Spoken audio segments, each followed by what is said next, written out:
Olá, este é o lacconcursos.com.br, eu sou Rodrigo Belmonte e a aula de hoje é Estatuto do Congressista. É isso aí, Estatuto do Congressista, o último ponto do Poder Legislativo na sua parte de estrutura. Tá aqui, Estatuto do Congressista. O que a gente viu até agora do Poder Legislativo Federal aqui nas nossas aulas do LAC?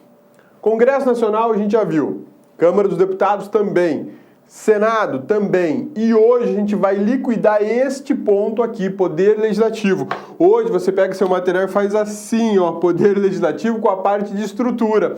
E depois vai ficar só a aula sobre processo legislativo, quando a gente vai analisar cada uma das normas previstas na Constituição da República.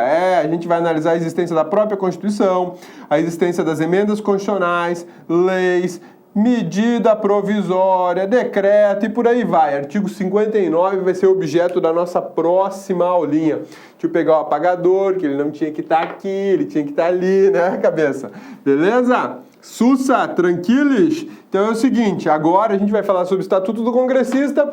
Leia-se imunidade, exatamente, Estatuto do Congressista. A gente vai falar hoje sobre imunidade parlamentar, proibições dos parlamentares, direitos dos parlamentares, e aí, conteúdo constitucional, texto da Constituição. Essa aula tem bastante doutrina e bastante jurisprudência sobre esse tema, porque em prova tem caído muito sobre a jurisprudência do Supremo Tribunal Federal e sobre algumas doutrinas referente ao assunto. E questões de prova, para a gente fixar a matéria. Beleza? Sussa, meu amigão. Sussa, minha amigona. Vamos lá?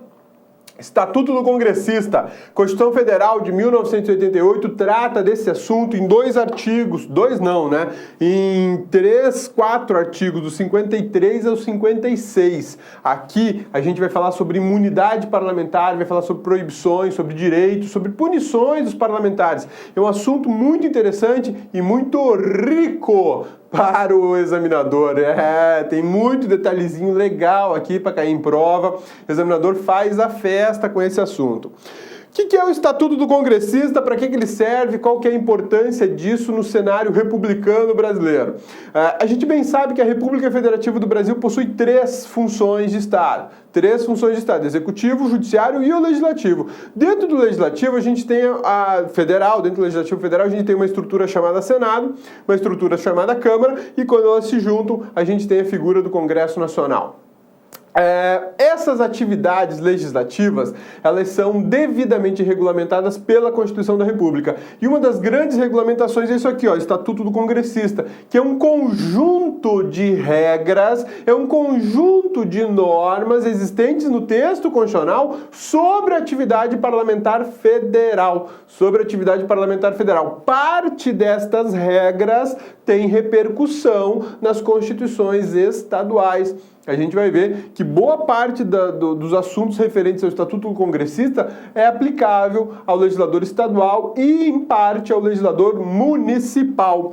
Então, olha só, Estatuto dos Congressistas, previstos no artigos 53 até o 56 da Constituição Federal, é conjunto de regras que trata de direitos, prerrogativas, deveres, impedimentos, sanções aplicáveis aos congressistas. Pode colocar aí, congressista federal, congressista do Distrito Federal, congressista estadual e também ao municipal. Esse municipal aqui a gente vai ver que nem todas as prerrogativas dos parlamentares federais, estaduais e distritais é aplicável ao vereador, por exemplo. Na verdade, a gente viu já na aula de municípios que o vereador possui parcela das imunidades que um deputado federal tem, por exemplo. Ele não tem tudo. A gente vai ver que um deputado federal tem imunidade material e imunidade formal. Já o vereador no município, ele só tem imunidade material. Só tem imunidade material. Beleza? Sussa! Então vamos em frente. Regras dessa natureza apareceram nas constituições brasileiras desde o Império. Olha só que bacana. Desde 1824, a gente já tinha regras sobre imunidade parlamentar, regras sobre o Estatuto do Congressista. Outra coisa interessante, quando você vir numa prova Estatuto do Congressista, leia imunidade. Leia prerrogativa. Tá? Por que isso? Porque a expressão Estatuto do Congressista não é das mais divulgadas, exatamente, não é das mais divulgadas. Então por que o Cabeça colocou o Estatuto do Congressista aqui se essa não é a mais conhecida? Porque eventualmente cai em prova. E porque a Constituição trata dessa maneira, como Estatuto do Congressista. Isso é importante a gente saber. Tradicionalmente, Estatuto do Congressista é um conjunto de regras muito maior do que a ideia só de imunidade. Então, a aula de hoje foi titulada como Estatuto do Congressista, mas ela vai falar sobre imunidade parlamentar, que é um tema super, ultra, mega recorrente em prova de concurso público. Esse tipo de regramento, esse tipo de norma prevista na nossa Constituição Federal de 1988, tem algum similar no exterior? Tem alguma Constituição estrangeira que trata de assunto semelhante a esse aos seus respectivos congressistas? Sim. Portuguesa, a Constituição portuguesa, a Constituição alemã, norte-americana, argentina, italiana, também trata de regras referentes aí aos parlamentares, aos congressistas. Parlamentares portugueses, alemães, norte-americanos, argentinos e italianos também estão sujeitos a regra semelhante a essa aqui. Regra que trata de imunidade material, imunidade formal, de impedimento, de prerrogativa e por aí vai. Beleza? Sussa! Essa era uma introdução essencial para a gente fazer, porque agora a gente vai tratar objetivamente do texto constitucional e o Estatuto do Congressista, segundo a Constituição da República, tem 4 grupos de assunto. 4 grupos de assunto. Apesar de ser do artigo 53 a 56, mas desse pequeno texto constitucional, que a gente já encaminhou já está no material de apoio, a gente traz esses 4 grupos, que é o que fala das imunidades, que é o que fala das proibições, das punições e dos direitos dos congressistas. E é óbvio, nós começaremos pelas imunidades, né, que é o mais requisitado em prova, é o mais questionado. Interessante. Imunidade, por ser uma matéria assim muito questionada em prova de concurso público, o índice de erro é pequeno, porque muita gente se preocupa em estudar. E o examinador, como eu já disse, não é o cara mais criativo do planeta e não consegue, muitas vezes, se superar nos questionamentos sobre imunidade parlamentar. Agora, quando cai proibição e punição ou alguns direitos dos parlamentares, aí é o rapa. Por que é o rapa? Porque a gurizada não estuda, só preocupa com a imunidade parlamentar. E aí cai na prova perguntando se quando um deputado federal é condenado criminalmente com sentença transitária em julgado, se ele perde o mandato ou não perde e de que forma perde. Texto constitucional expresso, escrachado, lá diz exatamente como tem que funcionar isso. Mas muita gente não lê, se preocupa tanto com as imunidades que não lê essa outra parte. Aqui no LAC não é assim. A gurizada é pancada. Então você vai ver tudo. Vai ver tudo. As imunidades, as proibições, as punições e os direitos. Beleza?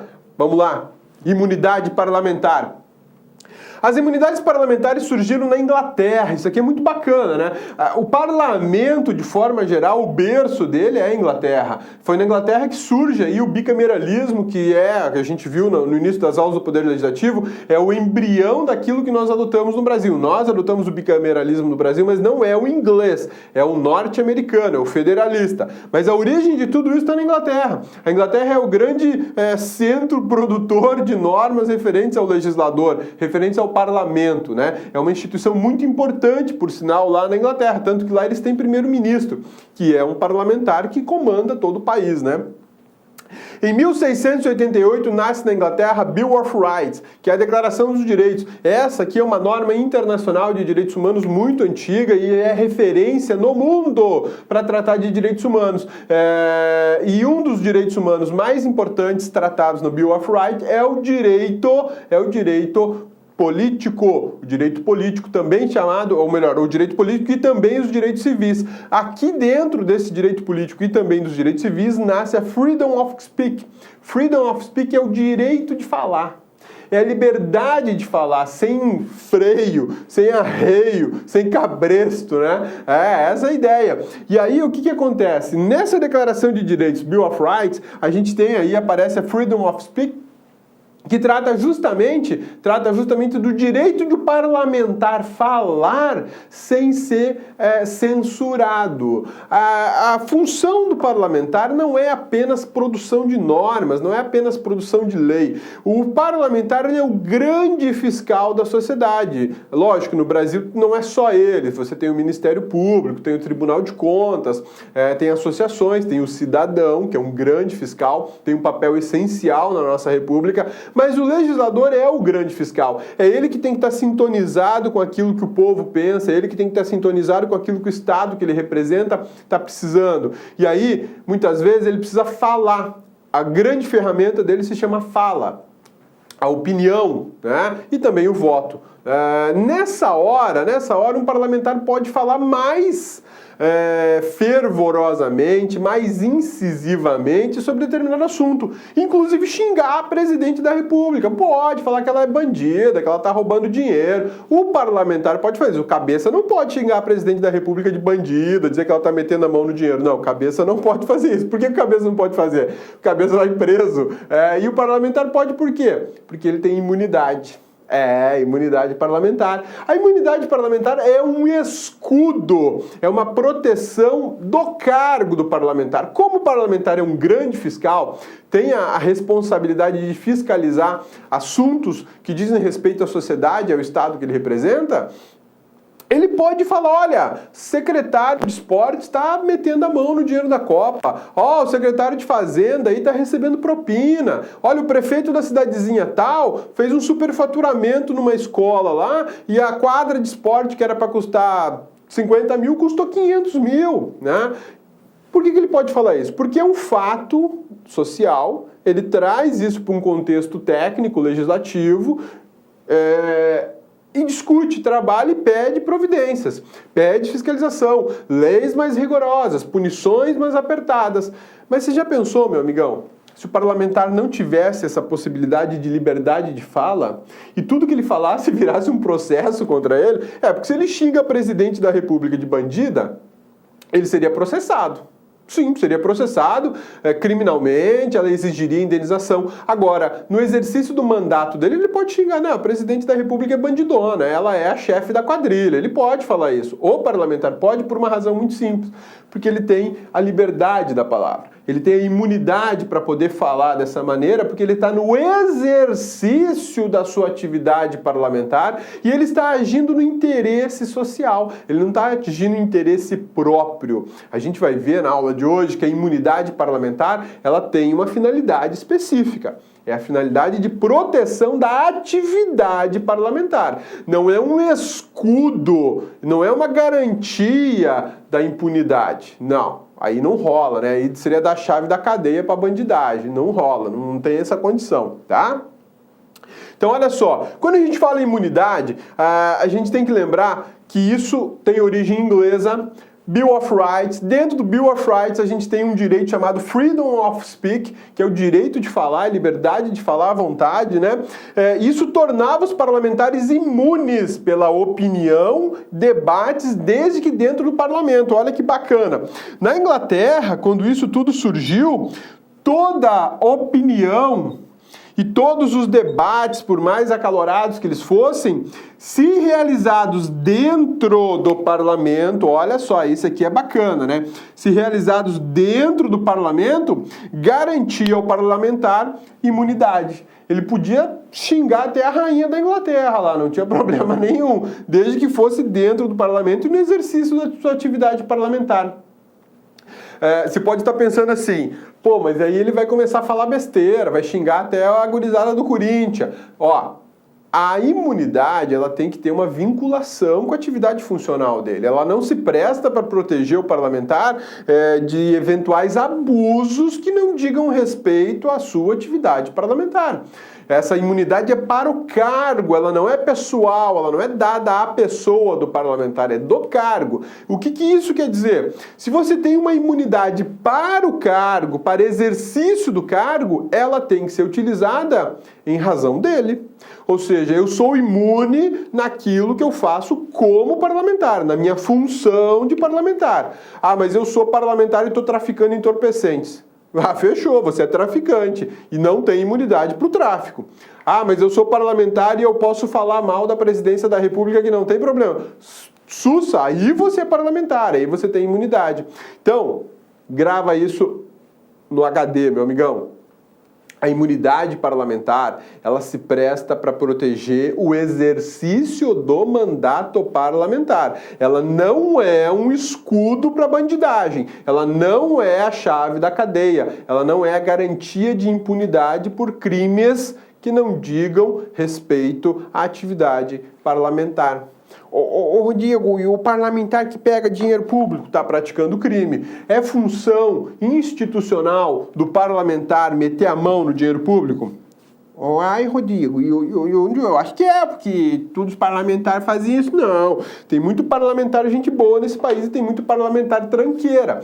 O parlamentar gente boa utiliza isso aqui para fins de proteção e garantia de exercício da sua atividade. Agora, tem o parlamentar tranqueira, que ele se utiliza disso aqui para meter a mão no dinheiro, para enrolar, para bagunçar. E aí, o Supremo tem um posicionamento muito claro. A imunidade não prevalece para atividades diversas daquelas atividades previstas para o parlamentar.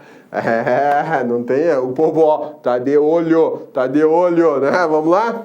Olá, meus amigos, minhas amigas, gostou da aula do professor? Quer continuar assistindo essa videoaula? Quer fazer o nosso super curso online para o Instituto Federal do Pará 2016? Então convido vocês a acessar o nosso site lacconcurso.com.br, que nós estamos oferecendo um super curso online muito competitivo para 3 cargos. É isso mesmo, olha só. O primeiro cargo é o cargo de auxiliar em administração, curso completaço, com investimento de apenas 10 mensalidades de R$20. Para o cargo de assistente em administração, nível médio, o curso completaço também, bastante revisado, você pode ter certeza que você vai ficar competitivo, o investimento é de apenas 10 mensalidades de R$25. E nós temos também um curso super básico. Tá? Professor, por que o curso super básico? Porque nós não temos 100% do conteúdo para o cargo de administrador. Tá? Nós temos aí aproximadamente mais de 95%, você pode ter certeza. E digo para vocês, conteúdo altamente competitivo. Professor, como é que funciona? Gente, é muito simples, você acessa o nosso site, lacconcurso.com.br, tá? A legenda aqui no endereço do site, né? Aqui debaixo do vídeo. Você se cadastra, se matricula, você pode pagar em cartão de crédito, boleto, você terá 90 dias de acesso, tá? Esses 90 dias de acesso você terá direito a assistir quantas vezes quiser e na hora que desejar. E aí, professor, só isso? Não, agora vem o principal. Gente, estudar por estudar não adianta. Você tem que ter algo maior. Você tem que ter um projeto pedagógico. Então, aqui no La Concurso, nós temos o Personal Coach. Personal significa pessoal e coach significa treinador. Ou seja, você terá um treinador pessoal para esse concurso. Estude em regime de metas. Essa metodologia vai lhe proporcionar para vocês uma meta por dia. E pode ter certeza, se você cumprir a meta lá no dia 5 de junho de 2016, você vai lembrar do La Concursos, porque você estará competitivo. Um forte abraço, espero vocês. Tchau, tchau. Clique lá.